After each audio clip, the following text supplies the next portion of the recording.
Halo semua, perkenalkan kami Reza dan Figraldi, Lia Mutmainah, Aper Kalotnus dan juga Krisanti Raditya Ayu.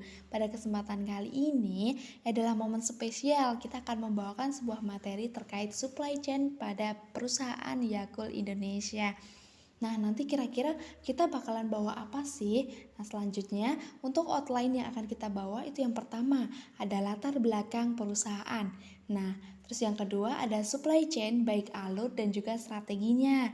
Terus yang ketiga ada perancangan produk. Terus yang keempat ada jaringan distribusi pada MRP, manajemen rantai pasoknya. Terus yang kelima ada pengelolaan permintaan dan produksi. Terus yang keenam ada proses persediaan. Terus yang ketujuh ada manajemen transportasi dan distribusi. Terus yang kedelapan ada bullwhip effect. Yang kesembilan ada tools dan metode analisis. Terus yang terakhir ada tantangan. Nah, banyak banget ya teman-teman. Nah, sekarang kita akan bahas satu persatu nih. Nanti akan disampaikan oleh teman-teman saya teman-teman. Oke. Selanjutnya, saya akan menjelaskan secara singkat terkait PT Yakult Indonesia Persada. PT Yakult Indonesia Persada merupakan sebuah perusahaan yang memproduksi minuman Yakult. Minuman Yakult sendiri merupakan susu hasil fermentasi yang mengandung bakteri baik, yaitu Lactobacillus casei strain, yang mempunyai manfaat baik bagi pencernaan tubuh manusia. PT Yakult Indonesia Persada berdiri pada tahun 1991 dan masih beroperasi hingga sekarang. PT Yakult Indonesia Persada mempunyai kantor pusat yang terletak di Jakarta, serta pabrik utama yang terletak di Sukabumi dan Mojokerto. Selanjutnya adalah alur supply chain.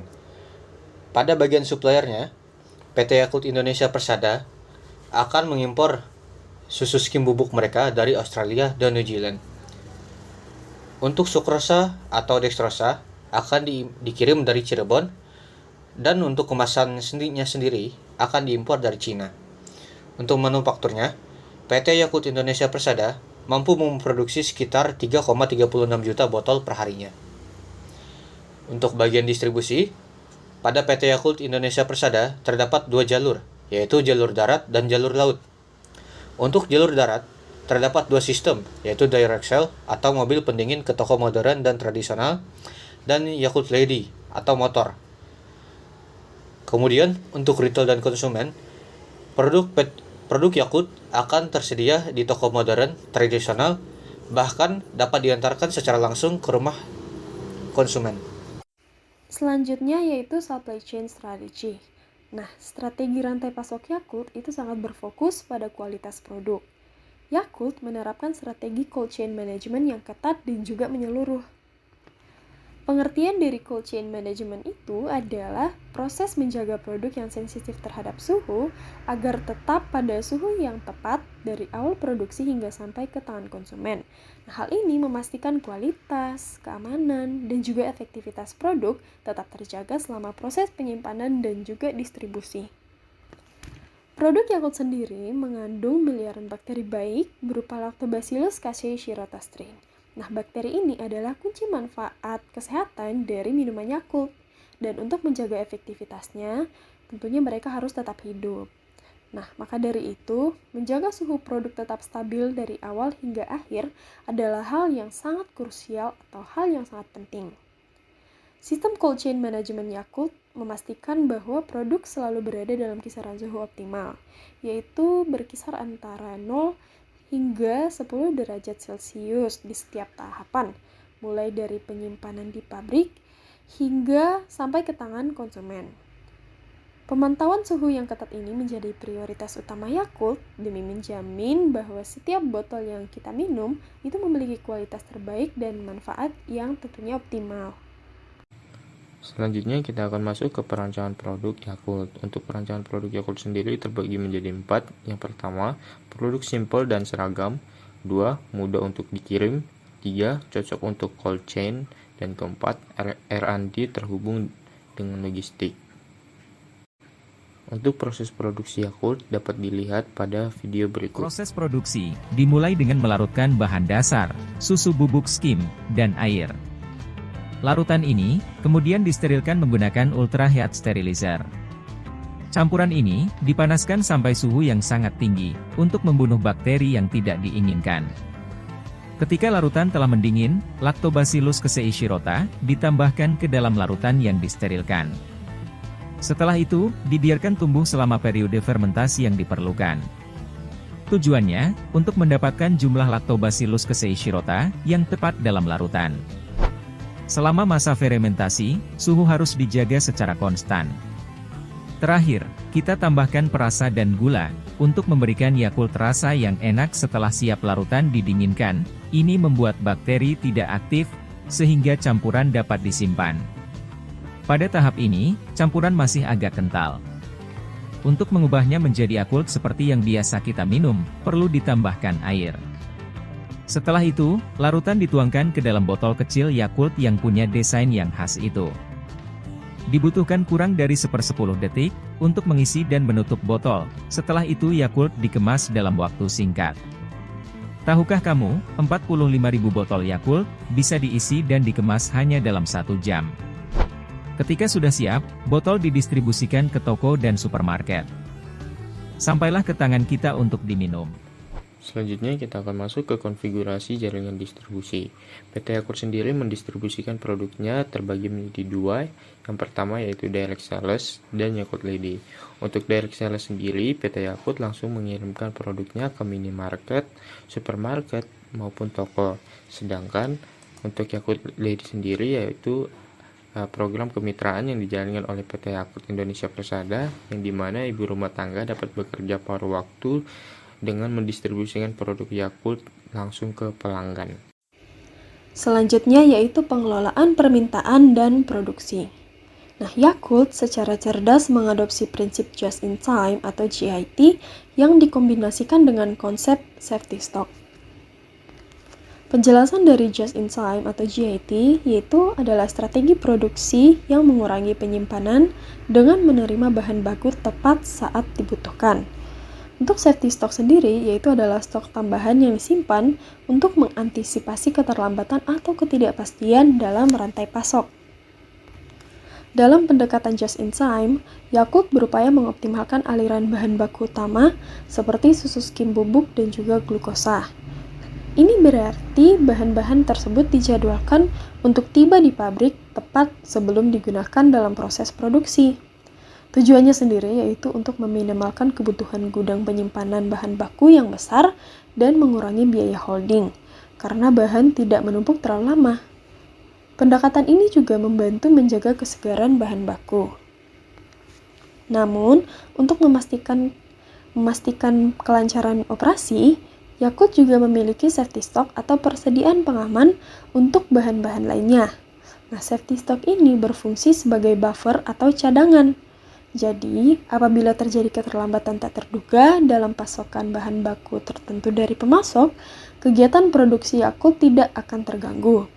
Nah, kombinasi JIT dan safety stock ini memungkinkan Yakult untuk menjaga efisiensi produksi sambil tetap menjamin ketersediaan bahan baku yang konsisten.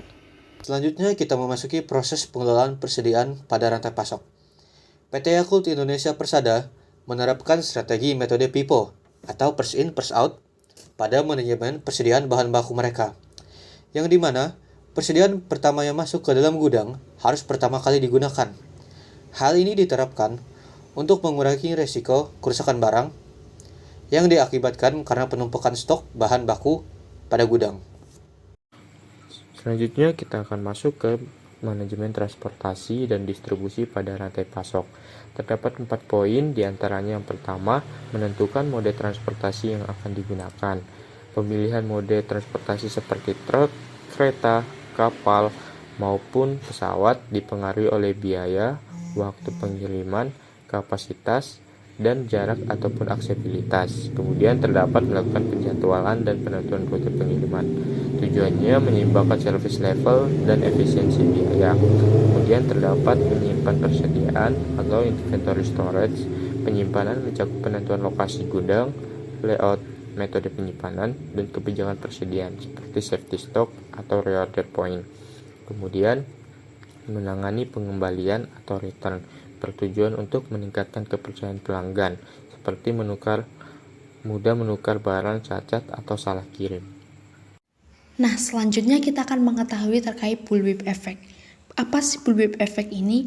Bullwhip effect merupakan sebuah fenomena perubahan kecil dalam manajemen rantai pasok dari hilir akan menyebabkan fluktuasi semakin besar pada hulu MRP atau manajemen rantai pasok. Nah, dari sini kita akan mengetahui nih bagaimana strategi apa saja yang digunakan perusahaan PT Yakult untuk mengatasi bullwhip effect. Yang pertama, dia menggunakan batch order. Karena produk Yakult ini memiliki daya simpan yang sangat pendek, bahkan hitungan hari saja, sehingga batch order ini sangat membantu dan sangat perlu diperhatikan.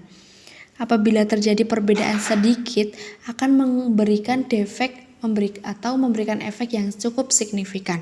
Terus yang kedua ada peramalan permintaan jangka pendek.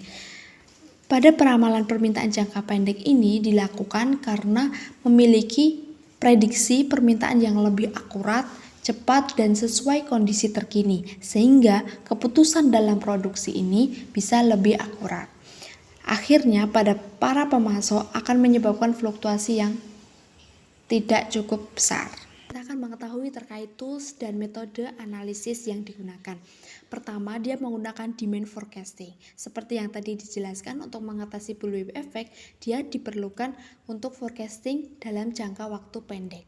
Terus yang kedua ada safety stock. Mengadakan cadangan bahan-bahan agar dapat memproduksi tanpa khawatir keterlambatan. Terus yang ketiga ada ERP, Enterprise Resources Planning. Untuk mengetahui sistem terintegrasi penggabungan proses-proses mulai dari pembelian bahan baku hingga ke distribusi, sehingga diperlukan sistem integrasi yang bagus, mulai dari pencatatan, pemantauan stok bahan bakunya seperti apa, terus produksinya, jadwal produksinya, pengirimannya, kayak gitu. Terus yang keempat adalah IoT, Internet of Things, sensor suhu. Hal ini perlu dilakukan karena dengan adanya IoT ini kita bisa memantau suhu di dalam ruangan, sehingga penyimpanannya itu bisa lebih tahan lama, karena bisa diketahui juga untuk penyimpanan dari Yakult ini sangat pendek, masa simpannya itu sangat pendek. Terus yang kelima ada optimasi penentuan rute GPS. Kenapa demikian? Karena dengan pengoptimasian penentuan rute ini kita bisa tahu rute mana yang paling optimal, mana yang terbaik untuk bisa produk ini sampai cepat ke customer. Terus yang terakhir adalah FIFO atau first in first out. Ini metode persediaan yang biasa digunakan pada PT Yakult karena barang pertama masuk itu barang yang pertama kali keluar, sehingga ketika produk Yakult ini memiliki daya simpan yang pendek, sehingga tidak terjadi penumpukan dan kualitas dari produk Yakultnya ini tetap terjaga. Terakhir yaitu tantangan dan solusi supply chain management. Yang pertama yaitu potensi fluktuasi dan ketidakstabilan permintaan. Permintaan pasar dapat berubah karena berbagai faktor, dan tentunya ini dapat mempersulit perencanaan produksi dan juga distribusi. Solusinya yaitu Yakult dapat mengatasi ini dengan menggunakan sistem peramalan permintaan yang canggih. Sistem ini tidak hanya mengandalkan data penjualan historis, tetapi juga secara aktif memanfaatkan data penjualan harian di lapangan, baik dari laporan Yakult Lady maupun informasi dari jaringan distribusi ke berbagai outlet. Dengan data yang akurat dan real-time ini, Yakult dapat memprediksi dan menyesuaikan produksinya agar sesuai dengan kebutuhan pasar yang sebenarnya, sehingga dapat meminimalkan risiko kelebihan atau kekurangan produk. Tantangan kedua yaitu pengiriman produk ke suatu daerah yang memiliki tantangan berupa suhu dan cuaca ekstrim. Kondisi geografis Indonesia yang beragam, serta suhu dan cuaca ekstrim dapat menjadi hambatan besar dalam menjaga rantai dingin hingga ke pelosok. Solusi yang dapat diterapkan oleh pihak Yakult yaitu menerapkan cold chain logistik yang sangat handal. Nah, ini termasuk penggunaan armada kendaraan berpendingin yang memadai dan juga terawat, serta melakukan pelatihan khusus bagi personel distribusi. Nah, mereka juga dapat melakukan pemetaan rute yang cermat untuk menemukan jalur yang teraman dan juga tercepat, bahkan mempertimbangkan moda transportasi yang sesuai dan cocok untuk menjangkau daerah sulit sekalipun, demi memastikan kualitas produk tetap terjaga. Tantangan yang terakhir yaitu adalah ketergantungan pada bahan baku impor. Bahan baku utama minuman Yakult itu masih harus diimpor, yang berarti rentan terhadap masalah logistik global, perubahan kebijakan perdagangan, atau bahkan bencana di negara pemasok. Untuk solusinya, Yakult dapat menjelajahi atau mengeksplor sumber bahan baku lokal yang potensial di Indonesia, atau tetap melakukan impor tapi memperluas jumlah pemasok internasionalnya. Nah, dengan memiliki beberapa opsi pemasok, pihak Yakult dapat mengurangi risiko ketergantungan pada satu pihak dan memastikan pasokan bahan baku itu tetap stabil dan berkelanjutan. Nah, itu tadi penjelasan terkait supply chain pada perusahaan PT Yakult Indonesia. Nah, ini terdapat beberapa referensi sumber yang kita gunakan, mulai dari liputan 6, jurnal, terus ada makalah terkait PT Yakult, kayak gitu. Nah, sekian presentasi dari kami. Apabila ada pertanyaan, dipersilakan dan terima kasih atas perhatiannya. See you in the next video. Bye-bye!